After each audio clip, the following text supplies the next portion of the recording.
오늘의 말씀입니다. 오늘의 말씀은 요한계시록의 하나님의 통치의 비밀을 어제에 이어서 연속으로 알려드리도록 하겠습니다. 어저께 우리가 5번까지 했고 오늘 6번이 뭐냐면 짐승 통치 속에서도 승리자들이 있다고 하는 겁니다. 계시록 12장, 13장, 14장 내용의 압축 내용입니다. 그 다음에 7번째는 7대접으로 인한 멸망자들이 생기고요. 그 중에서도 모두 멸망하지만 생존자들이 있다고 하는 겁니다. 그것이 계시록 15장, 16장의 총 내용입니다.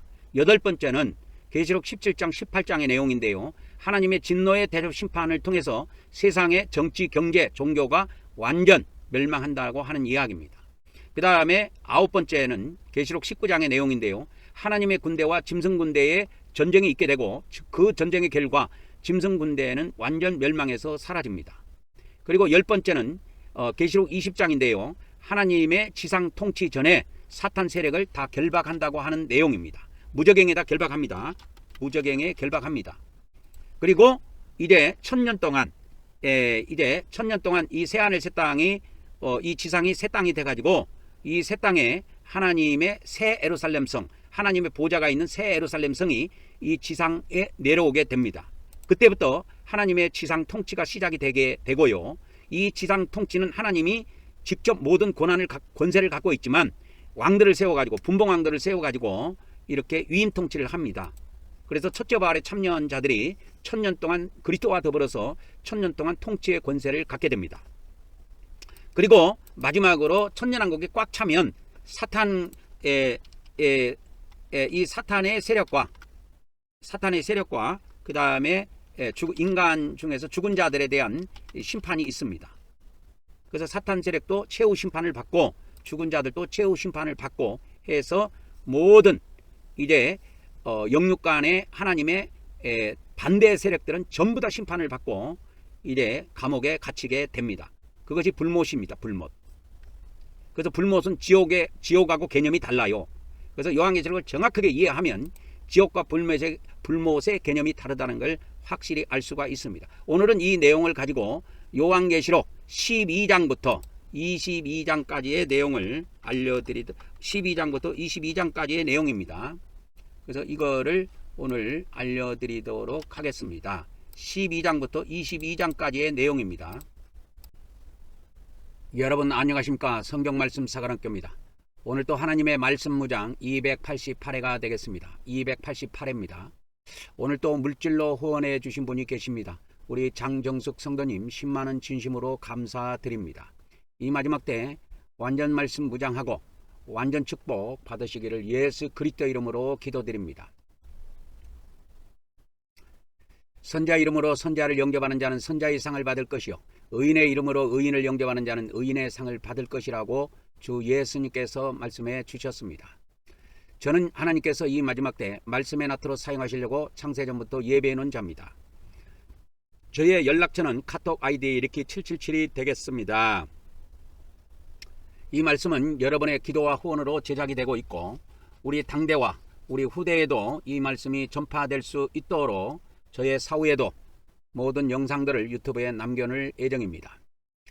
오늘 또 기독교 종말론에 대해서 세밀하게 말씀을 드리도록 하겠습니다. 오늘은 기독교 종말론 제7회로 요한계시록의 핵심 주제인 하나님의 통치의 비밀에 대해서 어제에 이어서 계속 말씀을 전하도록 하겠습니다. 그래서 요한계시록에서는 이 하나님의 통치에 대한 비밀들이 담겨 있습니다. 그래서 요한계시록을 휴거나 7년 대환란이나 이런 데다가 초점을 잡으면 그건 다 엉터리로 됩니다. 왜 그러냐면 그러한 것은 하나님이 이 지상에서 통치하시기 위한 모든 것을 준비하는 과정 중에서 나타나는 하나의 과정에 불과해요. 결과가 아니에요.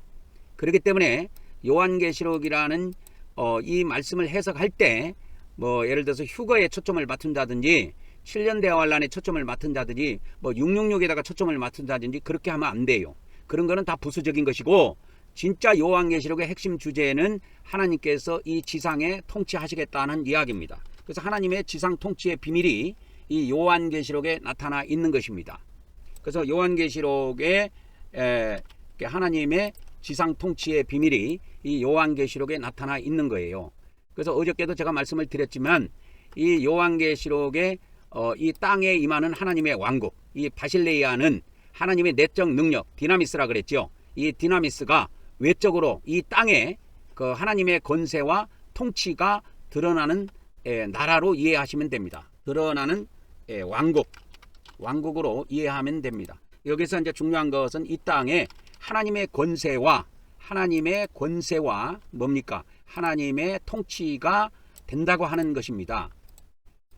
그래서 이것이 핵심이에요. 지금 경주에서 에이펙이 열리고 있죠. 경주에서 지금 에이펙이 열리고 있는데 이 에이펙은 뭐냐? 그래서 지금 대한민국에서 이 대한민국 쉽게 말하자면 우리 대한민국 경주에서 지금 에이펙이 열리고 있는데요. 이 파란 지도가 한반도입니다. 한반도고 이 노란 것이 일본이고 요 붉은 데가 중국입니다. 중국. 그래서 이 에이펙이 이렇게 열리는데 에이펙이라고 하는 것은 뭐냐면 아시아하고 태평양 있죠. 그래서 아시아하고 태평양을 영어로 퍼시픽이라고 하는데 이 퍼시픽 태평양 화장품 알죠? 그걸 퍼시픽이라고 합니다. 태평양. 그래서 그 아시아하고 태평양의 이코노믹 경제 코퍼레이션. 그래서 A는 아시아고 P는 퍼시픽 태평양입니다. E는 이코노믹 경제예요. C는 코퍼레이션 협력체입니다. 그래서 아시아하고 이 태평양 주위에 있는 그 경제 협력체를 에이펙이라고 합니다. 그래서 여기에 이제 지도에 보면은 21개 나라가 있어요. 그래서 이제 아메리카 대륙에 요 한가운데 있는 것이 태평양인데 이 오른쪽에 있는 나라는 캐나다, 미국, 멕시코, 페루, 칠레가 이 태평양 연안을 끼고 있습니다. 태평양 바다를 끼고 있습니다. 그리고 이 아시아 쪽으로 오면 러시아하고 중국, 그 다음에 이제 한국, 일본, 대만, 홍콩, 필리핀, 그 다음에 이제 동남아시아로 가면 베트남, 태국, 그 다음에 말레이시아, 싱가포르, 인도네시아, 브루나이, 그 다음에 호주, 그 다음에 파푸아 누기니, 그 다음에 뉴질랜드 해가지고 21개국 나라입니다. 그래서 이 21개국의 정상들이 지금 대한민국 경주에 모여가지고 이제 회의를 하고 하는데 어저께 미국의 트럼프 대통령은 어제 와가지고 이재명 대통령하고 이제 회의를 하고 오늘 이제 미국으로 또 떠났죠. 오전에 중국 시진핑 주석하고 정상회담을 하고 떠났습니다. 그래서 이 21개국 정상들이 모여가지고 이게 회의를 하고 하는데 이게 땅의 통치자들이에요. 그러니까 지금은 이 땅의 통치자를 국민들이 선출하는데 이 하나님의 나라가 들어서면 국민들이 선출하지 않습니다. 하나님이 다 임명해요. 하나님이 직접 임명합니다. 그래서 지금은 대부분 나라가 뭐 이 중국 같은 데는 공산주의 국가고 독재 국가이기 때문에 그런 나라를 제외하고는 대부분 민주주의 정치 체제를 채택한 나라는 투표로 이렇게 결정을 해갖고 최고 대통령을 뽑습니다. 최고 통치권자를 뽑는 겁니다.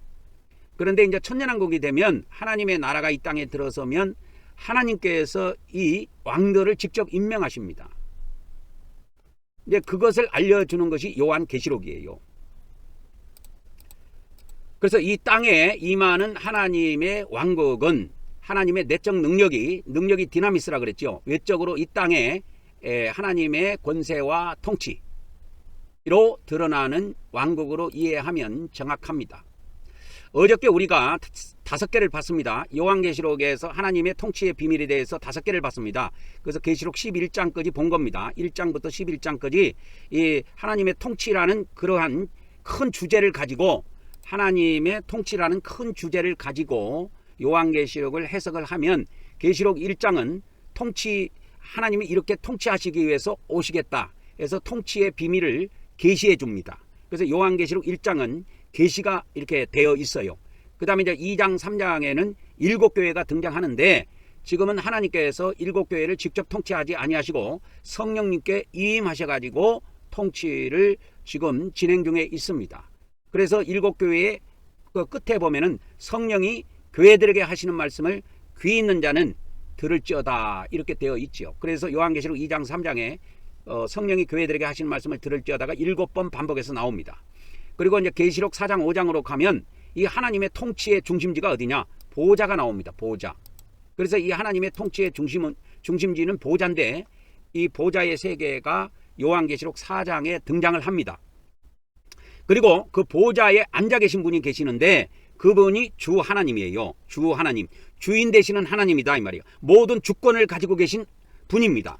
지금은 민주주의 국가에서는 모든 주권은 국민으로부터 나온다. 우리나라 대한민국 헌법에도 그렇게 돼 있는데 성경은 그렇게 돼 있지 않아요. 모든 주권은 하나님께 있는 겁니다. 모든 주권은 하나님으로부터 나오는 거예요. 그래서 이 민주주의에서 살고 있는 사람이든 공산주의 체제에서 살고 있는 사람이든 간에 이제 사상을 바꿔서 하나님의 나라를 영접할 준비를 해야 됩니다. 그 말씀이 어디에 기록되어 있느냐? 그것이 요한계시록에 기록이 되어 있다 하는 이야기입니다. 그래서 이 요한계시록 보호자 위에 앉아 계신 분의 오른손에 7인으로 봉해져 있는 책이 나오는데 이 책이 뭐냐?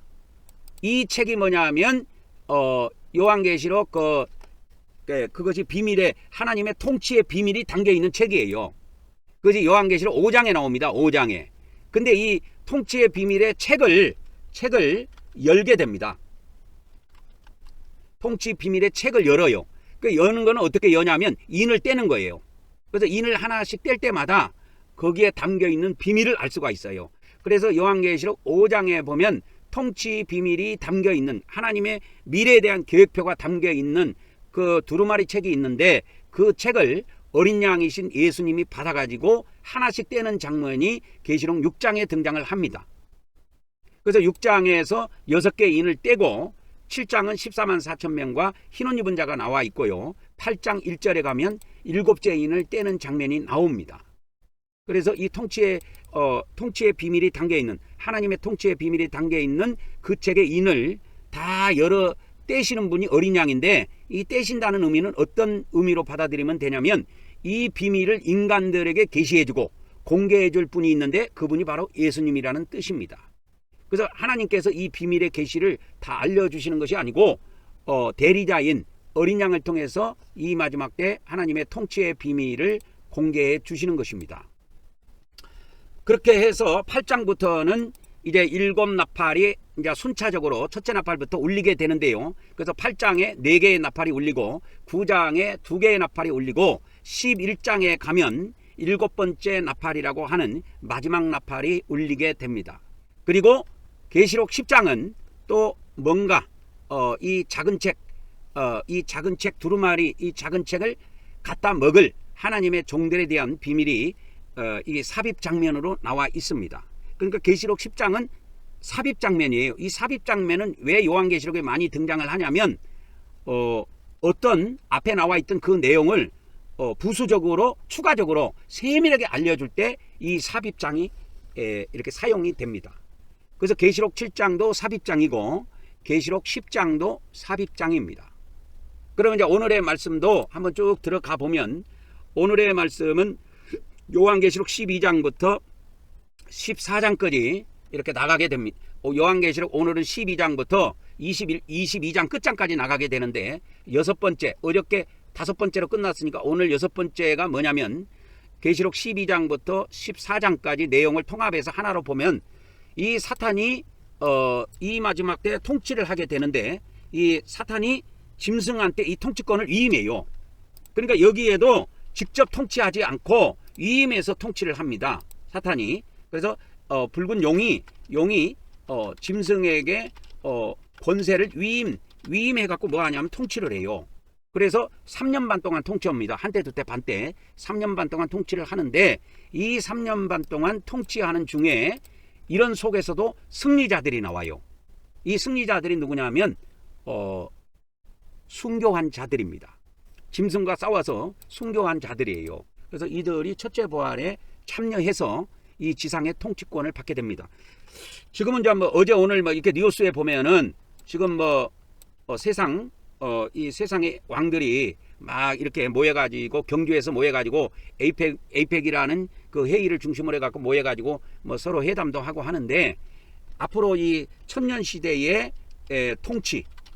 통치의 권세는 이들에게 주시겠다고 하는 겁니다. 누구에게? 승리자들에게.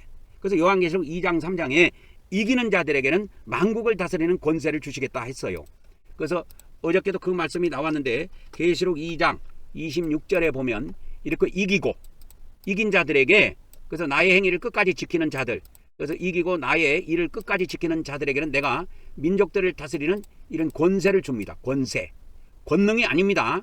권능이라고 이렇게 흠정역에는 권능이라고 번역했는데 이 정동수 목사도 이 엑소시아가 뭔지를 모르는 거예요. 이거는 권능으로 번역하면 안 됩니다. 권세예요. 권세. 능력이라는 건 디나미스라는 단어가 따로 있습니다. 그래서 이 한자 문화권에서는 권능이라는 단어가 한자 문화권이기 때문에 이걸 마음대로 만들 수 있지만 영어 문화권이나 헬라어 문화권, 히브리 문화권에서는 절대 이런 단어는 없습니다. 여러분. 그래서 권세는 권세고 능력은 능력이고 단어가 따로 있어요. 그래서 이와 같이 이기는 자들, 승리하는 자들에게는 천년왕국 때 그 민족들이라고 하는 것은 백성들을 이야기합니다. 민족들이라고 번역하는 것보다는 백성이라고 번역하는 게 더 좋아요. 그래서 이 에드노스라고 하는 단어가 있는데 이 헬라어에 가면 이 에드노스라고 하는 단어가 어떤 의미로 사용이 되냐면 민족, 백성, 뭐 이방인, 뭐 이교도, 막 국민 이런 식으로 막 여러 단어로 번역이 되는데 여기에서는 민족보다는 백성이 더 좋습니다. 그래서 이 요한계시록 21장에도 에드노스라는 단어가 나와요. 에드노스라는 단어가 나오는데 거기에는 이렇게 백성으로 번역하는 것이 훨씬 좋습니다. 그래서 이 짐승의 통치 시대, 짐승의 통치 시대 속에서도 승리자가 나온다 라고 하는 겁니다. 그것이 계시록 12장부터 13장, 14장에 걸쳐서 내용을 통합하면 이렇게 정리해 볼 수가 있습니다. 그 다음에 일곱 번째는 일곱 대접으로 인한 멸망자들과 승리자들. 그래서 일곱 대접을 다 천사들이 쏟아갖고 이 지상에 쏟아가지고 심판을 하고 나면 멸망할 자들이 있고 거기에서도 승리하는 자들이 있어요. 살아남는 자가 있다니까. 생존자가 있어요. 여기서는 승리자라고도 해도 되지만 생존자라고 할게요. 생존자. 그래서 일곱 대접을 다 쏟으면 이 지상의 인간들은 살아남을 사람이 없습니다. 다 멸망합니다. 근데 이 생존자는 어디에 있느냐? 보호처에 있는 자들만 생존할 수가 있어요. 그래서 계시록 이제 여덟 번째 보면은 계시록 17장 18장에는 바벨론이라고 하는 독특한 이 상징적인 단어가 나옵니다. 이 바벨론이라고 하는 상징적인 단어가 나오는데 이 바벨론이 뭐냐? 음료로 이렇게 상징을 해놨습니다. 비유로. 그래서 이 하나님께서 이 마지막 때 하나님의 진노의 심판을 내리게 되는데 이 세상의 정치, 지금 정치에 권세를 갖고 있는 사람들이 경주에 모여서 회의를 하잖아요. 그러니까 이 세상의 정치, 경제, 종교의 권세를 갖고 있는 이 모든 세력이 다 멸망합니다. 그리고 이 지구상에 그들을 따르는 모든 백성들도 모든 인간들도 다 멸망하는 것을 이 계시록 17장 18장을 통해서 바벨론으로 이 상징화되어 있고 음료로 비유가 되어 있습니다. 이게 다 멸망해요. 쫄딱 망합니다. 그래서 이 지구상은 멸망으로 끝나요. 그래서 대한민국도 멸망하고 다 멸망해요. 이 지구상에서 남은 나라는 한 나라도 없습니다. 미국이요? 다 멸망하고 없어집니다. 오직 하나님의 나라만 남아요. 그래서 계시록 19장에는 이제 예수님이 하늘의 백마 군대를 끌고 이 땅에 내려와 가지고 짐승 군대와 대결해 가지고 전쟁을 벌입니다. 짐승 군대와의 전쟁이지요. 그러니까 전쟁을 하고 그 결과 짐승 군대는 전멸을 하고 싹 지구상에서 소멸돼서 없어집니다. 그 예수님이 이끌고 내려오는 그 백마 군대가 누구냐? 하나님 군대예요. 천국의 군대라니까. 이 지상 군대가 아니에요. 천국의 군대예요. 천국의. 하나님의 군대고 천국의 군대입니다. 그래서 하나님께서는 이 지상에서 직접 통치하시기 위해서 이 지상의 왕의 세력, 군대 세력, 그러니까 정치 세력, 경제 세력, 종교 세력 모든 것을 다 멸망시켜 버립니다. 그래서 이 지구상에 있는 모든 인간 세력을 다 멸망시켜서 없애버린다니까요. 그리고 이제 계시록 20장에는 이제 하나님께서 이 지상에서 통치하시기 전에 하나님의 천사들을 보내가지고 이 사탄의 세력들을 무저갱에다 결박을 합니다. 그것이 계시록 20장 1절, 2절, 3절에 나와요. 그래서 사탄 세력을 무저갱에다 결박을 해요. 그리고 이제 계시록 21장, 22장에 보면은 이제 11번째입니다. 지상에 하나님의 왕국이 들었습니다. 그래가지고 뭐라고 되어 있냐면 새하늘 새 땅이라고 나와요. 그래서 이 지구상은 그야말로 헌 땅이 아니고 새하늘 새 땅이 됩니다. 그래서 우주까지 새 하늘이 돼요. 그래서 이 지구상은 새 땅이 됩니다. 그래서 하나님의 나라가 이 새 땅에 들어서요. 헌 땅에 들어선 것이 아니고. 그래서 예전에 그 요한계시록을 해석하는 걸 보면 이 새하늘 새 땅은 천년왕국 다음에 천년이 끝난 다음에 영원 시대에 이 새하늘 새 땅이 지속된다고 그렇게 해석을 하던데 그건 천주교의 영향입니다. 천주교는 천년왕국이 없어요. 이 새하늘 새 땅이 영원히 지속된다고 해석을 해요.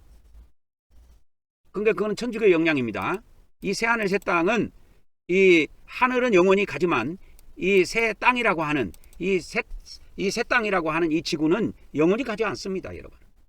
천년왕국이 끝나면 이 하늘과 땅은 다 소멸시켜 버려요. 그래서 그런 것이 이제 요한계시록 20장 11절 15절에 이게 최후 심판이라는 내용이 나옵니다. 최후 심판이라는 그런 내용이 나옵니다. 그래서 여기서 이제 요한계시록 그 뭡니까? 20장에 나오는 이 최후 심판은 죽은 자들에 대한 최후 심판이 담겨 있습니다. 그러니까 해서 생명책에 기록되지 못한 자들은 다 불못에 던져지는 그런 비극을 맞이하게 됩니다. 그런 비극을 맞이해요. 그래서 오늘은 계시록 12장부터 시작해 가지고 21장까지 내용을 총 정리해 드리도록 하겠습니다.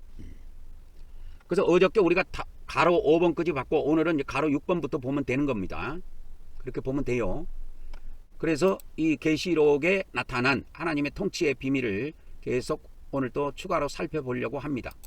그래서 계시록 12장부터 14장에 보면은 여러분 이제 여기서 추가로 좀 한 가지 알아야 될 것이 있는데 추가적으로 한 가지 알아야 될 것이 있는데 계시록 11장 다음에 12장이 있잖아요. 오늘 우리가 12장부터 나가는데 12장부터 19장까지는 이거 전부 다 삽입된 내용들입니다. 삽입된 내용은 뭐냐면 뼈대가 아니고 살이에요. 살. 그러면 이것이 뭐냐면 뼈대에 대한 보충 설명을 주기 위해서 이걸 이렇게 하나님께서 이렇게 해 주신 것입니다.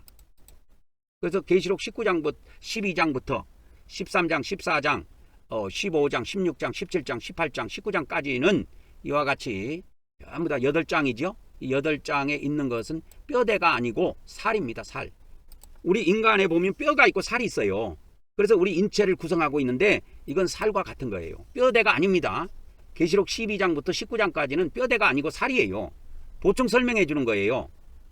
그래서 계시록 12장부터 14장에 보면은 이와 같이 보충 설명이 나오는데 붉은 용이 이와 같이 해가지고 이 지상에 와가지고 짐승에게 한때 두때 반때 3년 반 동안 통치의 권세를 줘가지고 이 짐승이 이 지상을 3년 반 동안 지배하고 다스리고 정복하도록 합니다. 정복하고 지배하고 다스리며 통치하도록 해요. 근데 이러한 짐승의 통치 시대에도 이렇게 짐승과 싸워서 이기고 순교한 자들이 14만 4천 명이 나온다는 이야기입니다. 그 내용을 세밀적으로 알려주는 거예요. 그래서 계시록 12장부터 19장까지는 전부 다 살이에요. 살. 보충 설명이에요. 뼈대가 아닙니다. 이미 뼈대는 이미 끝났어요.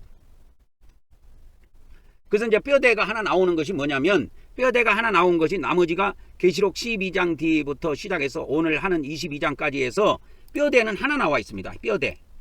뼈대는 하나 있습니다. 그래서 계시록 12장부터 22장까지 여기에서 대부분 여기에도 뼈와 살이 있는데 뼈에 해당되는 거, 그러니까 골격에 해당되는 건 계시록 20장밖에 없어요. 계시록 20장. 그러니까 계시록 20장은 뼈대입니다. 천년왕국이라는 뼈대를 갖추고 있어요. 계시록 20장은 전체 최후 심판까지. 그러면 계시록 21장하고 22장은 뭐냐? 그것도 살이에요.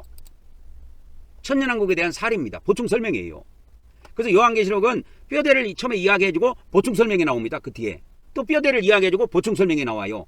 또 뼈대를 이야기해주고 보충 설명이 나와요. 그래서 요한계시록 전체를 보면 뼈와 살로 구성되어 있습니다. 그래서 우리 인체 구조하고 똑같아요. 그래서 우리 인체 구조하고 비슷한 그러한 구조를 띠고 있다라는 것을 알 수가 있습니다. 인체 구조를 갖고 있어요. 요한계시록이. 그래서 요한계시록 12장, 13장, 14장은 전부 다 뼈가 아니고 살입니다. 보충 설명이에요.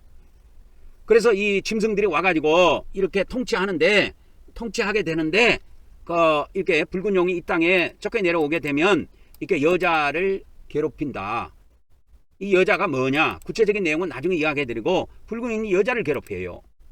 그게 나쁜 존재지요. 왜 여자를 괴롭힙니까? 그래서 여자의 남은 자손들을 다 죽입니다. 붉은 용들이. 그래서 다 자기 밥으로 만들어요. 짐승 밥으로. 그래서 이 붉은 용이 이 땅에 하늘에서 쫓겨 내려와 가지고 그 짐승에게 3년 반 동안 통치의 권세를 줍니다. 그래서 짐승이 3년 반 동안 통치해요. 영원히 통치하지도 않습니다. 근데 이러한 짐승들이 이 지구상에 나타났을 때 이 짐승과 싸워서 승리하는 사람들이 있다. 승리하는 사람들이 있다. 그래서 짐승과 싸워서 순교한 사람들이 누구냐 하니까 그들이 14만 4천 명이다 이 말입니다. 그래서 계시록 14장에 보면은 이 승리한 사람들의 모습이 나와요. 그래서 계시록 14장 1절부터 이렇게 가보면 이 시온산이라고 하는 산이 있는데 이 산에 어린 양과 14만 4천 명이 서 있습니다. 그래서 이 14만 4천 명이 새 노래를 불러요. 하나님 앞에. 그래서 이 새 노래를 부르는데 14만 4천 외에는 이 노래를 몰라요. 그래서 계시록 이와 같이 12장부터 22장 마지막까지는 전체 다 살이다.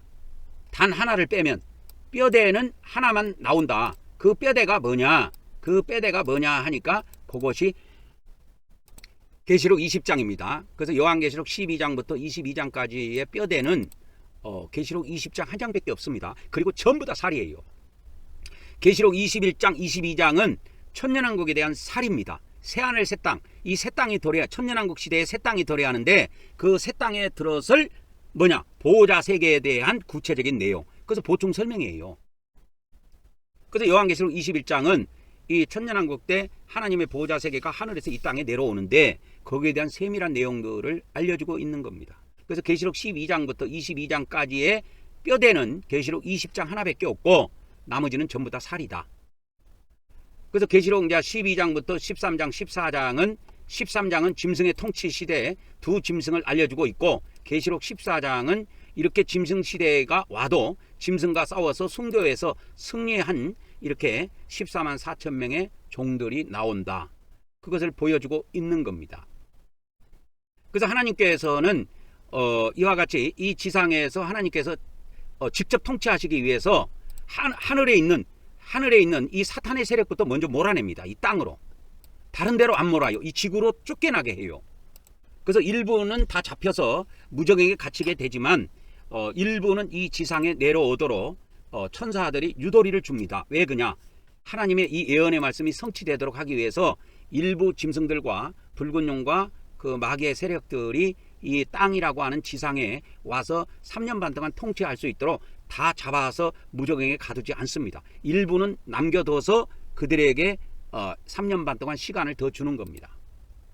이러한 계획들이 하나님의 그 보좌에 앉아 계신 하나님의 오른손에 들려있는 7인으로 봉해진 그 책 안에 이 내용이 다 담겨 있다 하는 이야기입니다.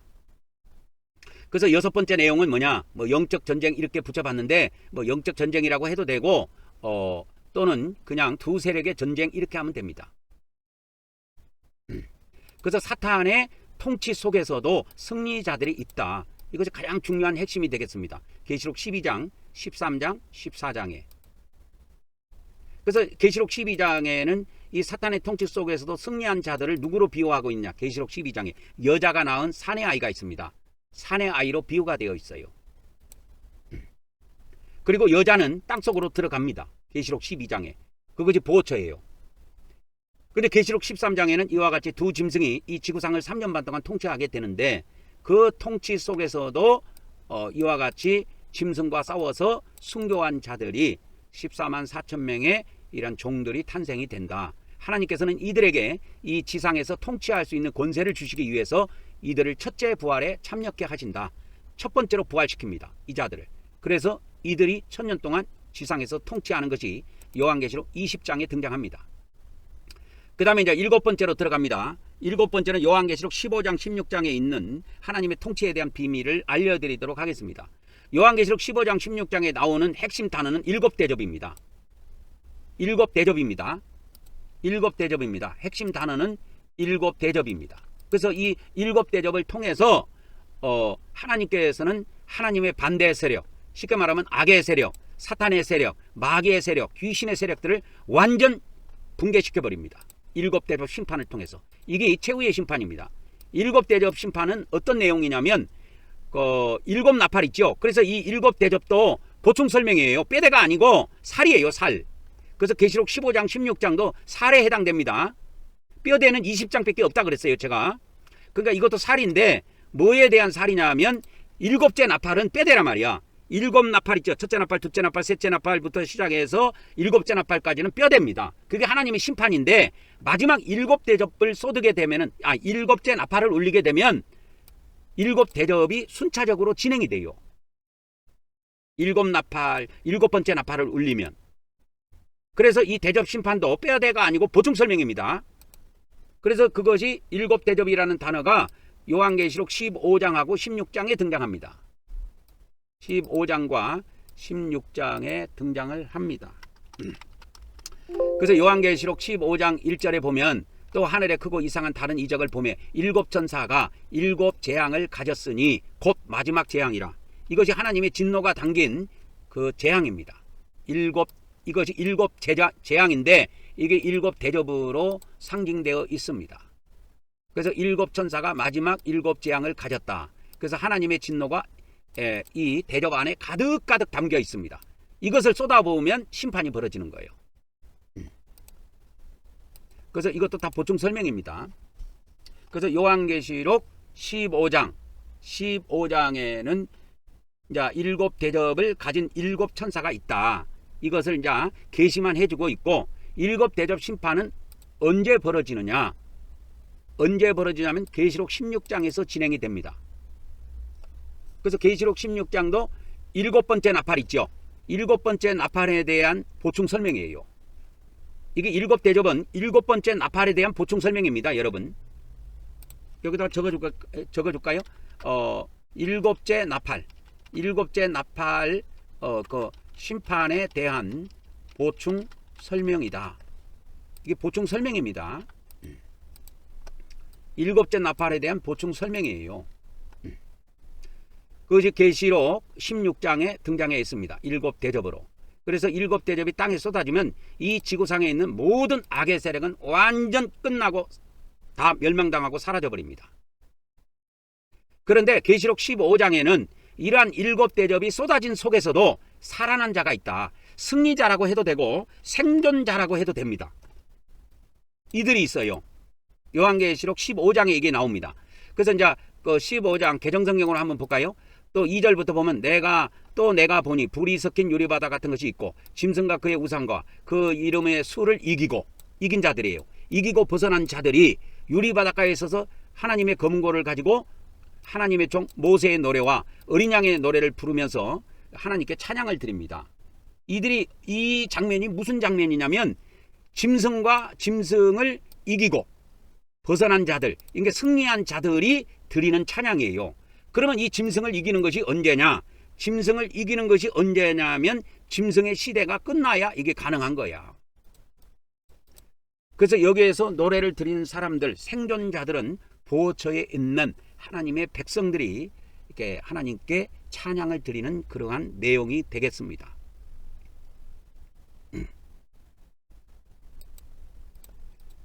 그래서 그 내용이 요한계시록 15장에 기록이 되어 있습니다. 그래서 일곱 대접 심판 속에서도 생존자들이 있고 살아남은 자들이 있어요. 이들이 뭐냐? 하나님의 백성들이고 보호처에서 생존할 자들입니다. 그리고 계시록 16장은 이제 일곱 대접 심판이 쏟아지는 내용을 보충 설명으로 추가해 준 겁니다. 추가 내용이에요. 그래서 이 보충 설명이라는 건 추가 설명을 이야기하는 겁니다. 그래서 우리도 그 학교에서 옛날에 보충 수업이라고 있어요. 이 보충 수업이라는 건 원래 정상 수업이 아니에요. 그래서 그걸 빠졌다고 해서 결석이 되거나 그런 건 없어요. 보충 수업은. 그런데 계속 빠지면 생활기록부에 나쁜 놈으로 기록이 되겠지요. 그러니까 보충 수업에도 우리가 고등학교 때 대학 이렇게 해서 입시 공부를 할 때도 다 보충 수업에 참여해서 공부를 했습니다. 그래서 일곱째 나팔이라고 하는 것은 뭐냐? 일곱 대접이라고 하는 것은 뭐냐면 일곱째 나팔이 울릴 때 이 땅에 임하는 하나님의 심판을 말하는데, 이 일곱째 나팔은 뼈대입니다. 이 나팔 심판은 뼈대예요. 일곱 개의 뼈대예요. 근데 일곱 개의 뼈대에서 자세히 안 가르쳐 준 내용들을 이렇게 계시록 16장을 통해서 추가적으로 설명을 해 주신 겁니다. 그래서 일곱째 나팔이 울리면 이 지상에 강력한 하나님의 마지막 심판이 벌어지는데 그것이 최후 심판인데 일곱 대접 심판이다 이 말입니다. 이게 지상에 대한 최후 심판이에요. 지상에 대한 최후 심판입니다. 왜 그러면 이런 것을 이 지상을 심판하느냐? 이 지상의 세상 왕들과 세상 백성들 전부 다 전멸시켜 버립니다. 일곱 대접을 통해서. 그래서 지금 뭐 이렇게 세상 왕들이 대한민국 경주에 모여갖고 에이펙 한다고 뭐 이렇게 에이펙 회의한다고 이렇게 모여가지고 모이고 하는데 천년왕국이 되면 그들이 이 지상의 통치권을 갖는 것이 아니고 지상의 통치권을 누가 갖느냐 하면은 여위에 계시록 아까 14장의 1절에서 5절에 보면은 어린 양과 함께 시온산에 선 14만 4천 명의 이 승리자들이 첫째 부활에 참여해가지고 첫 번째로 부활해가지고 이들이 지상의 통치권을 갖게 됩니다. 그래서 이들에게 낱낱이 하나의 나라를 준다면 이 지구상에 천년왕국 때 들어설 나라는 14만 4천 개의 나라가 된다고 봐도 돼요. 그 다음에 이제 계시록 17장 18장으로 들어갑니다. 그래서 계시록 17장 18장에는 이렇게 무슨 단어가 이렇게 강력하게 나오냐면 바벨론이라고 하는 단어가 많이 등장합니다. 바벨론이라는 이 단어가 요한계시록 17장 18장에 이 바벨론이라는 단어가 꽤 많이 등장을 해요. 바벨론. 그래서 이제 요한계시록에 한번 찾아보도록 하겠습니다. 그래서 이렇게 요한계시록에 이렇게 찾아보면 바벨론이라는 단어가 요한계시록에 이렇게 좀 나옵니다. 그래서 나오죠. 그래서 몇 번 나오냐면 개정성경에 8번 나옵니다. 바벨론이. 계시록 14장에 한번 첫 번에 나오고요. 그 다음에 계시록 16장 큰 성 바벨론이 이와 같이 하나님의 맹렬한 진노의 포도주 잔을 받음에 받게 됩니다. 그래서 이 바벨론이 이렇게 해서 멸망을 당하게 되는데 계시록 17장에서는 이 바벨론이 뭐냐? 바벨론이 뭐라고 했냐면 땅의 음녀들과 가증한 것들의 어미라고 했어요. 어머니. 마더입니다. 마더. 파더가 아니고 마더예요. 그리고 계시록 18장 2절에 가보면 이 큰 성 바벨론이 어떤 곳이냐? 귀신에 처서고 각종 더러운 영들에 모이는 곳이고 각종 더럽고 가증한 새들이 모이는 곳이라고 이렇게 되어 있어요. 그래서 계시록 18장 10절에 보면 이 큰 성, 이 바벨론 성은 반드시 심판을 받아서 화를 당하게 되어 있는데 이 견고한 성 바벨론이 한 시간에 심판을 받고 1시간 안에 다 멸망해서 불타서 없어져 버립니다. 이 지구상에서 사라져 버려요. 그래서 이 계시록 18장 14절에 보면 바벨론아 내 영혼이 탐하던 과일이 내게서 떠났으며 맛있는 것들과 빛난 것들이 다 없어졌으니 사람들이 결코 이것들을 다시 보지 못하리로다. 그래서 계시록 18장 15절에 또 바벨론으로 말미암아 치부한 이 상품의 상인들이 그의 고통을 무서워하여 멀리 서서 울며 애통하는 장면이 나옵니다. 그래서 계시록 18장 21절에 보면 힘센 천사가 큰 맷돌 같은 돌을 들어갖고 바다에 던지는 이러한 퍼포먼스를 보이는데요. 이것이 뭐냐? 큰 성 바벨론이 마치 하나의 큰 맷돌 같은 돌로서 바다에 던져져 가지고 사라지는 것처럼 이 큰 성 바벨론이라 하는 것도 이 지구상에서 비참하게 사라질 것이다. 비참하게 던져져서 다시 보이지 않을 것이다. 그래서 바벨론의 멸망을 이야기하고 있습니다. 그래서 바벨론은 반드시 멸망해요. 이 지상에 있는 정치 세력, 경제 세력, 종교 세력 다 없어집니다. 그래서 기독교까지도 다 없어져요. 불교도 없어지고 모든 종교가 다 없어져요. 그래서 천년왕국에는 오직 하나님만 경배하는 그런 시대가 옵니다. 그래서 요한계시록 17장 18장은 이 바벨론에 대한 것을 이야기하고 있는데요. 이 바벨론은 어떤 의미로 보면 되냐면 이 세상의 정치, 경제, 종교 그러한 세력들 그것의 멸망이라고 보면 돼요.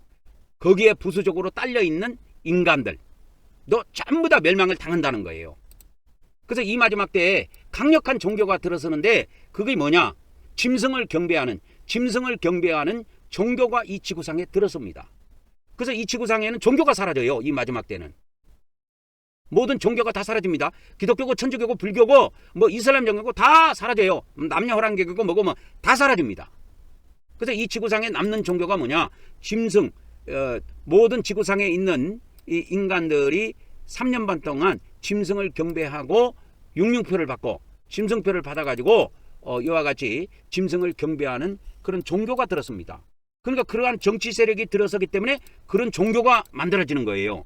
그리고 그 정치 세력이 경제를 움직입니다. 또 그래서 이 마지막 때는 정치와 경제와 종교가 한 덩어리 돼가지고 지금은 우리 지구상에 살고 있는 사람들이 아니 뭐 믿고 싶으면 믿고 말고 싶으면 마는 거죠. 그 종교의 자유가 있기 때문에 그런 건데 이 마지막 세상에 들어서는 짐승 통치 시대에는 짐승 시대에는 정치와 경제와 종교가 하나 되어서 움직이기 때문에 꼼짝 없습니다. 그래서 그들의 종교에 이렇게 편성을 해가지고 짐승을 경배하지 아니하면 사지도 멀고 파지도 못해요. 그래서 매매를 못하게 되어 있습니다. 그래서 그러한 정치 수단으로서 666표를 맞박에다가 팍 찍어버리는 겁니다. 그래서 요한계시록 17장 18장에는 지금 전 지구상에서 지금 행해지고 있는 이러한 정치, 경제, 종교, 문화 이 모든 것을 통틀어서 이 바벨론이라고 하는 음료로 비유를 해놨는데 이 음료를 죽이겠다는 이야기입니다. 그래서 바벨론이 멸망당한다는 거예요. 그래서 요한계시록에서는 노래가 나오죠. 무너졌다 무너졌다 큰 성 바벨론이요. 이래갖고 그 노래가 있어요. 요한계시록 18장에 보면. 그래서 무너졌다 무너졌다 큰 성 바벨론이요. 그게 나온다니까요. 여기 나오죠. 계시록 18장 2절에도 무너졌도다 무너졌도다 큰 성 바벨론이요. 귀신의 처소와 각종 더러운 영이 모이는 곳과 각종 더럽고 가증한 새들이 모이는 곳이 되었도다. 하서 노래 형식으로 이렇게 외치는 겁니다. 그래서 이 지구상에 여러분 지구상의 모든 정치 세력, 종교 세력, 경제 세력 다 붕괴되고 없어집니다. 그래서 지금 이 에이펙이라고 하는 것을 지금 경주에서 에이펙을 지금 하고 있는데 2025년도 지금 경주에서 에이펙을 합니다. 지금 하고 있죠. 뭐 내일까지인가 뭐 모레까지인가 뭐 한다는데 합니다. 그래서 우리나라에서는 이 에이펙을 두 번째 해요. 그러니까 노무현 대통령 때 있죠. 2005년도 이게 부산에서 한 번 했어요. 그래서 그 부산에 동백섬에 가면은 이 에이펙을 했던 그것이 세워져 있습니다. 제 아내하고 여기를 그때 예전에 한번 놀러를 한번 갔는데 구경을 한번 간 적이 있는데 에이펙 그 건물이 있습니다. 경주에도 이번에 에이펙 하는 그 건물을 하나 새로 졌지요. 그리고 요즘에 나오는 방송국에서 뒤에 배경화면으로 쓰는 그것이 에이펙 장소입니다. 본부입니다. 본부. 에이펙 회의가 열리는 그 건물이에요. 그래서 나중에 이것이 경주에 관광 오는 사람들은 아마 이것도 관광지로 활성화될 그런 가능성이 많습니다. 이 에이펙이라는 것은 아시아하고 아시아하고 태평양 연안에 있는 나라들이 경제를 서로 회의해 갖고 우리가 서로 잘 살아보자 그런 내용으로 1989년도에 세워졌던 경제 협력 단체입니다. 그래서 이 세상 왕들이 다 모여요. 21개국이 가담을 했는데요. 그 21개국이 뭐냐면 이 지도상 파랗게 되어 있는 나라 있죠. 이 21개의 나라가 이 에이펙에 가담을 하고 있습니다. 그래서 에이펙이라는 건 아시아 퍼시픽 이코노믹 코퍼레이션 해갖고 APEC 이거를 그냥 줄여서 에이펙이라고 이렇게 부르는 겁니다.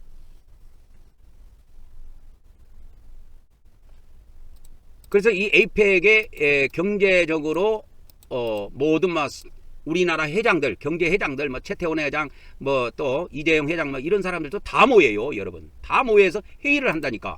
대통령들만 모이는 게 아니에요. 대통령은 정치 순회들이고 경제 순회들도 다 모인다니까요, 경주에. 그래서 지금은 땅의 왕들이 통치하고 있지만 요한계시록 1장 5절에 보면 이 땅의 왕들의 통치자는 누구냐? 예수님이라는 것을 딱 못 박아놨습니다.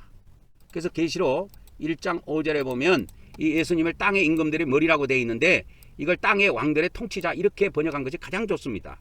킹제임스 험정역에는 그렇게 번역이 되어 있습니다. 땅의 왕들의 통치자.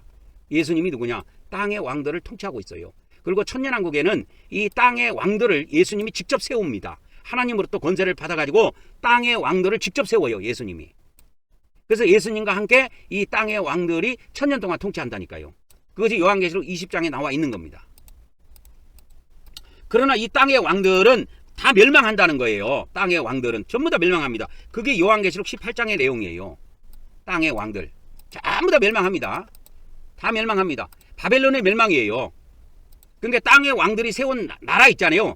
그게 바벨론으로 상징되어 있는 겁니다. 그래서 땅의 왕들과 그 왕들의 나라들이 완전히 멸망을 당합니다. 요한계시록에서. 그래서 천사가 퍼포먼스를 보여줬죠. 큰 맷돌을 바다에 던져서 다시는 그 큰 맷돌이 보이지 않는 것처럼 이 바벨론으로 상징되어 있는 이 지구상에 있는 나라들이 그렇게 흔적 없이 다 사라진다는 거예요. 싹 다 사라집니다. 대한민국도 없고 미국도 없고 중국도 없고 일본도 없고 모든 전 세계 나라가 다 소멸되고 없어져 버립니다. 그래서 그것이 언제 일어나느냐? 3년 반 짐승의 통치 시대가 이제 다 채워지면 하나님의 심판을 통해서 그것이 이루어집니다. 그럼 왜 이렇게 합니까? 뭐냐면, 그래서 요한계시록은 뭐냐면 하나님이 이 땅의 왕이 돼가지고, 하나님이 직접 땅의 왕이 돼가지고 직접 통치하시겠다는 거예요. 하나님이 직접 땅의 왕이 되시겠다는 그런 내용입니다. 요한계시록은 다른 게 아니에요. 이걸 이야기합니다. 하나님이 직접 땅의 왕이 되시겠다 하는 그런 내용입니다. 이게 계시록의 말씀이에요. 핵심이에요. 그래서 이 핵심을 놓치게 되면 요한계시록을 가지고 해석을 할 때 뭐 휴가가 어떻느니 7년 대환란이 어떻느니 뭐 환란 전이니 환란 후니 그러한 데 집착하게 돼 있어요. 그런 것도 물론 부수적으로 우리가 세밀히 알아야 되겠지만 중요한 것은 이 땅에 하나님이 오셔갖고 땅의 왕이 되겠다고 하는 이야기입니다. 그래서 하나님의 왕국이 이 지상에 들어선다는 내용이에요. 그 내용입니다. 요한계시록은. 그래서 하나님의 보좌가 이 땅에 내려와요. 하나님의 보좌가. 그래서 요한계시록 21장 2절에 보면은 이 하늘에 있는 계시록 4장에서 보여줬던 하나님의 보좌 있죠. 이 보좌가 요한계시록 21장 2절에 가면 이 땅으로 내려온다니까요. 그래서 거룩한 성 새 예루살렘이 하나님으로부터 하늘에서 내려오니 마치 준비한 것이 신부가 남편을 위해서 단장한 것 같더라. 그래서 이 새 예루살렘 성이라고 하는 거대한 도시가 이 하늘에서 하나님으로부터 이 땅에 내려옵니다. 하늘에서 이 땅으로 내려와요. 그러니까 천국에서 이 지구로 내려온다니까 이게. 그래서 거대한 하나님의 그 성이 움직입니다. 이 성 안에, 이 거룩한 성 새 예루살렘 성 안에 하나님의 보좌가 있다니까요. 그래서 보좌가 있는 내용은 요한계시록 22장에 나와요. 여기에 보면 나와요. 이 새 예루살렘 성 안에 하나님과 어린 양의 보좌가 이렇게 있습니다. 그래서 하나님과 어린 양의 보좌로부터 이 생명수 강이 흘러나와요. 그리고 강 좌우에 생명나무가 있어가지고 12가지의 열매를 맺어요. 달마다 열매를 맺어요. 달마다. 그래서 이 지구상에는 해, 달, 별이 있으니까 시간이 있는 거예요. 천국에는 여러분 해, 달, 별이 없어요. 천국에는. 이 지상에는 해가 있고 달이 있고 별이 있습니다. 이 지구에 사는 사람들은 다 알지요. 그래서 이 계시록 21장 2절에 하나님의 보좌라고 이 보좌가 있는 새 예루살렘 성이 이 땅에 내려온다니까. 이 하나님의 보좌가 있는 이 새 예루살렘 성을 뭐라고 그러냐? 하나님의 장막 또는 하나님의 성막이라고 그래요. 구약에 여러분 성막이라는 거 들어봤죠? 성막. 이 성막이 천국에 있는 거의 모형입니다. 그래서 계시록 21장 그래서 계시록 21장 3절에 보면 하나님의 그걸 장막이라고 하는데 하나님의 성막이라고 번역해도 돼요. 그래서 흠정역에서는 성막으로 번역했고 기독교 성경에서는 하나님의 장막으로 번역을 했습니다. 그래서 이것이 땅에 거해요. 땅에 거한다니까. 그래서 이 땅에 뭐냐면 천년왕국이라는 건 하나님과 그 하나님의 백성들이 같이 사는 시대예요. 이 천년왕국은 하나님과 하나님 백성이 같이 사는 시대입니다. 천국에서 사는 것이 아니고 이 땅에서 산다는 거예요. 이 땅이라고 하는 것은 어디를 이야기하냐면 이 지구를 이야기해요. 지구상을 이야기합니다. 이 땅에 거합니다. 그래서 이제 요한계시록 19장으로 가보면 계시록 17장 18장에는 바벨론으로 상징되어 있는 이 음녀가 멸망하는 것처럼 이렇게 세상 종말 단계의 이 지상의 모든 정치, 경제, 종교, 문화의 모든 것이 다 무너지고 파괴되고 없어져 버립니다. 그래서 지금 세상 왕들이 모여가지고 지금은 세상 미국이 가장 막강하니까 트럼프가 엄청나게 권세가 있단 말이야. 지금은. 그렇죠. 지금 세상에서는 지금 세상 권세가 가장 막강한 거, 세상 권세가 가장 강한 나라가 미국입니다. 누가 뭐라 그래도. 중국이 뭐 어쩌고 저쩌고 해도 아직 미국 못 따라와요. 중국이 경제적으로는 70%까지 따라왔지만 아직 미국 따라오려면 그래도 조금 시간이 부족합니다. 그래서 미국이 이와 같은 것을 중국에게 그 다음에 세상 권세가 둘째로 강한 나라가 중국입니다. 그래서 중국과 미국이 무역 전쟁을 하는 겁니다. 그래서 오늘 뭐 회의를 했다. 미국 대통령하고 중국의 시진핑하고 부산에서 김해공항에서 회의를 했다고 하는데 어떻게 결과가 났는지는 모르겠지만 이 세상 권세가 가장 강한 두 나라가 붙는 거예요. 이게 나중에 결국은 3차 대전까지 갑니다, 여러분. 이 전쟁은 결국 세계 3차 대전까지 갑니다. 세계 3차 대전까지 갑니다. 이것 때문에 발발하는 거예요. 그래서 미국이 오늘 미국 대통령이 오늘 우리나라 핵 잠수함 있죠. 핵 잠수함을 이제는 핵 잠수함을 이렇게 건조라고 그러나요? 이것을 만들 수 있도록 허락해 줬습니다. 핵 잠수함. 그래서 우리나라도 핵 잠수함을 앞으로 보유하게 될 겁니다. 이러한 무기들이 마지막 전쟁 때 다 사용돼요. 다 사용됩니다. 그래서 지금은 전쟁을 최후로 준비하는 나름 그런 시기예요. 지금은 맞짱 뜰 때가 아니고 맞짱 뜰 준비를 하고 있는 것입니다.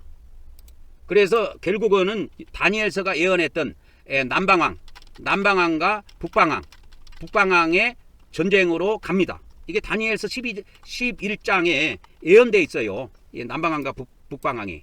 이 계시록 다니엘서 8장에도 이게 다니엘서 8장에는 두 짐승으로 이렇게 비교가 되어 있는데 11장에는 남방왕과 북방왕으로 비유가 되어 있습니다.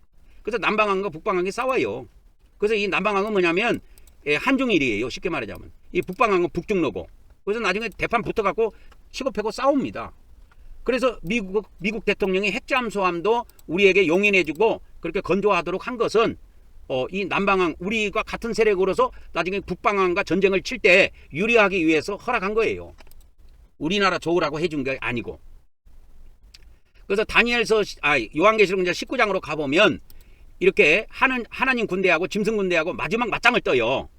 그래서 요한계시록 19장은 이 무슨 내용이 나오냐면 바벨론이 멸망당한 이후에 하나님의 나라에서 하늘에서 하나님에 대한 찬송이 이루어집니다.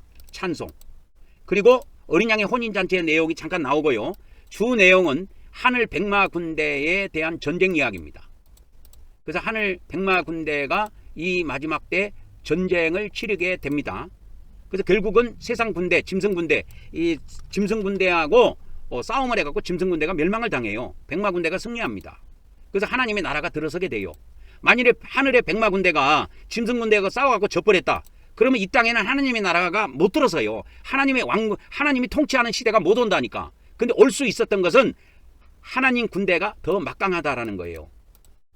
지금 중국이 미국하고 맞짱을 안 떠는 거는 지금 맞짱을 뜨면 미국한테 안 된다는 걸, 무기적으로 안 된다는 걸 알기 때문에 준비만 하고 있는 거예요. 그래서 준비가 다 되면 이제 싸움을 걸게 돼 있습니다, 서로. 그래서 트럼프도 우리나라 조선업, 우리나라가 배 만드는 것을 잘 하니까 그래서 너희도 핵잠수함을 미국에 와서 만들어라 이거예요. 미국의 조선소를 지금 한국이 하나인가 거기 하나그룹에선가 그거를 인수했잖아요. 미국의 조선소를 필리 조선소라고 그러던가. 그래서 인수했는데 거기 와가지고 핵잠수함 만들어가지고 가져가라 이거예요. 근데 이러한 것들이 짐승의 군대와 이제 하나님의 군대가 이처럼 이 마지막 때 맞짱을 뜨는 것처럼 그 이전에 이제 남방왕 군대하고 북방왕 군대가 전쟁을 또 하게 돼 있어요. 이 하늘 군대와 짐승 군대가 전쟁하기 이전에 인간끼리 하는 3차 세계대전이 있다니까. 근데 3차 세계대전 이전에도 강력한 전쟁이 이 동방에서 있습니다. 그때 한국도 같이 이 전쟁에 휘말리게 됩니다, 여러분. 다니엘서는 그렇게 예언이 되어 있어요. 그래서 요한계시록 19장에는 어린 양의 혼인잔치가 나오고 예수님이 이끄는 하늘 백마 군대하고 세상의 짐승 군대하고 전쟁이 벌어집니다. 이 대결이라는 것은 전쟁이에요. 그래서 전쟁의 결과는 세상의 짐승 군대가 멸망합니다. 그래서 모든 짐승 군대가 멸망하고 땅의 세력, 최종 이 땅의 세력, 땅의 군대가 멸망을 당하고 사라져버려요. 그래서 그 결과로 이 땅에 하나님의 나라, 하나님의 왕국이 들어설 수 있는 겁니다. 그래서 그 하나님께서 이와 같이 하나님 군대가 땅의 짐승 군대하고 싸워갖고 이겼기 때문에 이 땅에 하나님의 왕국이 들어설 수 있는 겁니다. 만약에 하나님의 군대가 져버렸다 하면은 이 땅에 하나님의 나라, 하나님의 왕국이 들어설 수 없어요. 그래서 요한계시록 20장에는 이제 하나님의 나라가 들어서 가지고 1000년 동안 통치하는 자들이 있다는 겁니다. 통치자들. 그러니까 하나님께서 모든 통치의 권한을 갖고 있지만 이 하나님께서 천년왕국 1000년 동안 직접 통치하지 않고 그 통치 권한을 위임해 갖고 통치 대행자들한테 위임을 해 갖고 통치하신다 그 말이에요. 그것을 뭐 마태복음에 있는 용어로 쓰자면 분봉왕이라는 말이 나와요. 분봉왕. 분봉왕으로 보면 됩니다. 1000년 동안 통치합니다. 분봉왕. 그래서 성경에서는 이 분봉왕이라고 나오는데 그냥 분봉왕으로 보면 됩니다. 분봉왕. 이 나오죠. 그래서 신약 성경에 분봉왕이 총 5번 나오는데 이렇게 분봉왕이라고 보면 돼요. 그래서 이렇게 딱딱 분할해주는 그 나라를 통치합니다. 그래서 14만 4천을 기준으로 해서 보면은 14만 4천 개의 나라가 들어선다. 이렇게 봐도 무방합니다. 14만 4천 개의 왕국이 들어선다. 이렇게 봐도 무방해요. 14만 4천 명의 종들에게 한 나라씩 다 배분을 해준다면 이 지구상에 14만 4천 개의 왕국이 들어선다고 보면 됩니다. 그래서 요한계시록 20장 4절에서 6절에 보면은 이렇게 보좌에 앉은 자들이 이 심판하는 권세를 갖고 있어요. 이 심판하는 권세를 갖고 있다는 것은 이 재판하는 권세를 갖고 있습니다. 그래서 이제 짐승에게 경배하지 않고 우상에게 경배하지 않는 자들이 이라고 살아서 부활해갖고 그리스도와 더불어 1000년 동안 왕으로 통치합니다. 이 자들이 첫째 부활에 참여한 자들인데 이 자들을 뭐 숫자적으로 말하자면 14만 4천 명으로 보면 되고 그 14만 4천 명이 한 사람씩 왕국을 위임받는다면 이 지구상의 천년왕국 때 14만 4천 개의 왕국이 건설된다. 이렇게 보면 됩니다. 그래서 어떤 데는 이 왕국이 5도시로 5고을, 이게 5도시입니다. 그 다음에 2고을, 2도시예요. 또 한 고을. 그래서 5문화를 남긴 사람, 그는 5고을을 통치하고 2문화를 남긴 사람은 2도시를 통치하고 한 문화를 남긴 사람은 한 도시를 통치하고 그래서 나라 크기가 조금씩 차이가 있어요. 천년왕국 때 똑같지 않습니다. 나라 크기가 조금씩 차이가 있습니다. 그렇든 어쨌든 이 천년왕국 때에는 하나님께서 통치 권한을 갖게 되고 이 나라들을 직접 통치하시느냐 대행자들에게 대권자들에게 그거를 넘겨가지고 통치 권한을 위임하신다. 그래서 위임 통치라고 보면 됩니다. 근데 이제 천년왕국이 들어서기 전에 이 반대 세력, 영적 세력인 사탄을 전부 다 결박해갖고 무적행에 가다 버립니다. 하나님께서. 그것이 계시록 20장 1절, 2절, 3절에 나와요. 이것이 1절, 2절, 3절에 나옵니다. 이게 계시록 20장이에요. 그 다음에 이제 21장. 그 다음에 요거는 다 설명된 내용들입니다. 그래서 계시록 20장에는 첫째 사탄 세력을 1000년 동안 무적행에 가둔다. 그래서 이 땅에 영향을 미치는 영적 세력을 다 가둬버립니다. 누가 가두느냐? 천사들이 가다요. 하나님 직접 가두는 게 아니고. 그 다음에 하나님을 대신해서 1000년 동안 통치할 분봉왕들이 이제 임명이 됩니다. 천년왕국 때. 그래서 이들이 1000년 동안 통치하는 거예요. 그래서 7교회에게 말씀하실 때 이기는 자들이 뭐요? 만국을 다스리는 뭐를 주시겠다? 권세를 주신다 이 말입니다. 누구에게? 이기는 자들에게 만국을 다스리는 권세를 주시는 것입니다. 그래서 이제 계시록 20장부터 22장에 가면 이제 21장이죠. 21장 22장에 가면 이 새 예루살렘 성이 나와요. 22장 5절까지입니다. 이제 6절부터 22장 6절부터 저 끝절까지는 요한계시록의 이제 그 마지막 결론을 맺습니다. 그래서 계시록 21장부터 22장 5절까지는 이제 새하늘 새 땅이 이 지상에 들어서게 되고요. 그 새 땅에 이 새 땅에 뭐가 오느냐? 새 땅에 새 예루살렘 성이 강림한다니까. 이 강림하시는데 이 새 예루살렘 성 안에 뭐가 있느냐? 보좌가 있다니까. 보좌가 있습니다. 보좌가 있습니다. 새 예루살렘 성 안에요. 그래서 이 보좌가 나와요. 요한계시록에 보면.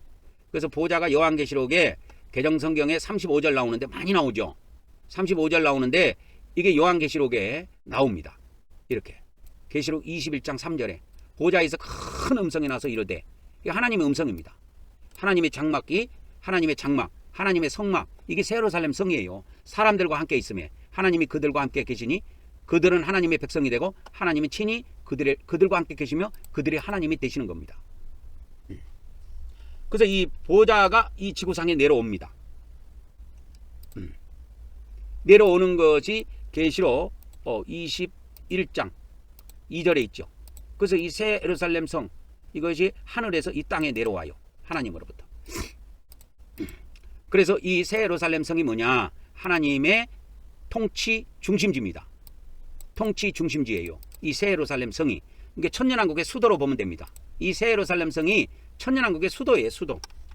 수도고 지금 우리나라의 수도는 서울이죠. 그런 것처럼 전 지구상이 하나님의 나라이기 때문에 수도는 하나만 있는 거예요. 그것이 새 예루살렘 성입니다. 그래서 하나님의 보좌가 이 지상으로 강림한다니까요. 지상으로 강림한다니까. 하나님의 보좌가 하늘에 영원히 있는 게 아니고 천년 동안 이 지상에 강림합니다. 그러면 영원히 지상에 있습니까?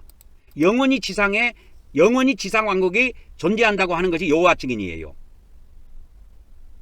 근데 저는 성령님으로부터 제가 가르침을 받는 것은 이 지상에 들어서는 하나님의 왕국은 천년 동안만 지속된다고 하는 겁니다. 그래서 천년왕국이 끝나면 이 하나님의 보좌가 다시 하늘나라로 쑥 올라갑니다. 그래서 영원히 천국시대가 열리는 거예요. 그것이 영원시대입니다. 영원시대. 그래서 이 영원시대에는 어떻게 되느냐면 쉽게 말하자면 이 영원시대는 천국시대다, 이렇게 보면 돼요. 영원시대는 무슨 시대다? 천국시대다. 그러면 이 천년시대는 무슨 시대냐? 천년시대는 천국시대가 아니고 지상시대입니다. 여러분, 이렇게 딱 정리해야 돼요. 이렇게 깔끔하게 정리해 드렸습니다. 제가 여기다 한번 보세요. 자, 계시록 21장 22장 5절까지 영원시대는 뭐다? 영원시대는 천국시대고 천년시대는 지상시대다, 이 말이에요. 그래서 하나님이 이 지상에 영원히 있는 게 아니에요. 이 지상보다 천국이 훨씬 좋아요. 훨씬 좋습니다. 그래서 하나님께서는 이렇게 해서 이 지상에서 통치하는 것까지 성취를 이루시고 난 다음에 이제 천국시대를 엽니다. 이 천국시대가 영생시대예요. 영원시대고 이것이 요한복음에 약속된 시대입니다. 그래서 예수님을 믿으면 영생한다고 그랬죠. 그래서 그 영생하는데 영원시대에 영생한다고 제가 저번에 알려드렸죠. 이제 기억나십니까? 그래서 영원시대는 천국시대고 이 천년왕국 시대는 영원시대가 아닙니다. 여러분, 천년왕국 시대는 영원시대가 아니고 이 천년왕국 시대는 지상시대예요. 그래가지고 땅 몇 번만, 이 지상은 천년 동안만 유지가 된다고 하는 것을 잘 기억을 하셔야 됩니다. 그래서 이 천년시대가 다 차면, 요한계시록에 보면 천년시대가 다 차면 어떻게 하느냐? 천년시대가 다 차면 요한계시록 몇 절부터 이게 기록이 되어 있냐면, 천년왕국이 다 차면 요한계시록, 여기다 해드릴까요? 요한계시록 20장 7절부터 10절까지 뭐가 있느냐? 사탄의 세력을 심판하는 것이 나옵니다. 그리고 천년왕국이 끝나고 나면 사탄 세력을 심판해가지고 끝장내고 난 다음에 계시록 11장부터 15절까지는 전 인류 죽은 자들을 심판해요. 산자들을 심판하는 게 아니고, 산자들은 심판했잖아. 산자들은 심판했단 말이야. 뭐를 통해서? 하나님이 요한계시록에 7개의 나팔 심판을 통해서 다 심판을 해갖고 거기서 생존하는 사람이 나왔고 승리한 사람이 나왔어요. 그건 심판이 끝난 거예요. 그러면 요한계시록 20장에 나와 있는 11절부터 15절에 이게 백보자 심판이 나와 있는데, 이거는 뭐냐? 죽은 자의 심판이에요. 죽은 자의 심판입니다. 그래서 죽은 자의 심판이 실제로 이루어집니다. 실제로 이루어져요. 그리고 이렇게 하고 이 우주에 있는 이 심판을 통해서 우주에 있는 모든 이제 하늘과 땅은 다 소멸시켜 버립니다. 그래서 하늘과 땅이라고 하면 우주와 지구를 말합니다. 우주와 지구는 다 소멸시켜 버립니다. 우주와 지구는 소멸시켜 버린다 이 말이에요. 하늘과 땅을 뭐 한다? 소멸시켜 버린다니까요. 완전 소멸시켜 버려요. 없애버려요. 그래서 통치의 중심은 하나님의 보호자가 맞지만, 하나님의 보호자가 통치 중심인 것은 맞지만, 영원 시대에는 천국이 하나님 나라의 중심지가 된단 말이에요. 영원 시대에는 이 땅이 중심지가 아니고 천국 시대가 열린다는 걸 아셔야 됩니다. 이 천국 시대는 요한계시록에 안 나와요. 이 천국 시대는 요한복음에 나옵니다. 이거는 요한복음에 나옵니다. 요한계시록에 안 나오는 거예요. 이거는. 그래서 천국 시대, 영원 시대는 제가 예전에 요한복음에서 잘 알려드렸습니다. 그래서 이렇게 우리가 예수님을 믿으면 영생한다, 뭐 영원히 산다, 뭐 그런 내용들이 요한복음에 나오는데 그건 천국 시대를 이야기하는 겁니다. 요한계시록은 어디까지를 이야기하느냐? 이 산자의 심판과 죽은 자의 심판까지 마무리하고 거기서 딱 멈춰요. 요한계시록은 그 이상의 내용은 없어요. 요한계시록에서는 영원 시대가 안 나옵니다. 나온다고 하는 사람들은 수정을 해야 돼요. 그래서 하늘과 땅은 이 마지막 최후 심판 때 다 소멸돼서 사라지고 없어집니다. 그래서 이제 요한계시록에는 안 나오지만 최후 심판 후에는 무슨 시대가 열리느냐? 천국 시대가 열린다. 그걸 아시면 되겠습니다. 천국 시대가 열리는 거는 요한복음에 나온다 이 말이죠. 요한복음에. 이거는 요한계시록에 나오는 내용이 아닙니다. 이 내용은 요한복음에 나오는 내용입니다. 천국 시대는. 그래서 우리가 오늘은 이와 같이 요한계시록을 통해서 계시록 12장부터 22장까지 전체 내용을 훑어봤습니다. 그래서 천년 통치가 완성이 되면 사탄 세력이 최후 심판을 받고 모든 죽은 인류도 심판을 받습니다. 그래서 요한계시록은 심판이 두 가지가 나와요. 산자의 심판, 그 다음에 죽은 자의 심판, 이 두 가지가 나옵니다. 산자의 심판을 보통 7년 대환란이라고 불러요. 7년 대환란, 이런 식으로 이해하면 좋고, 이 죽은 자의 심판은 백보자 심판입니다. 백보자 심판입니다. 죽은 자의 심판, 그거는 백보자의 심판이다, 이렇게 보면 됩니다. 그래서 이것도 조금 글씨를 좀 줄여드리겠습니다. 그래서 생명책 안에 기록되지 못한 자들은 전부 다 불못에 던져지게 됩니다. 그것이 계시록 20장 15절에 기록되어 있죠. 그래서 요한계시록에 등장하지 않지만 하나님의 왕국은 천국에서 영원히 지속이 됩니다. 그래서 이것은 어디에 나오느냐? 이거는 이제 요한복음에 해당된다 그 말이에요. 이 복음은. 그래서 예수님을 믿으면 영생한다 하는 이 복음은 요한계시록에 나오는 것이 아니고 요한복음에 나와요. 그래서 이 하나님의 왕국이 이 신약성경 전체에 찾아보면 71절이 사용됩니다. 하나님의 왕국.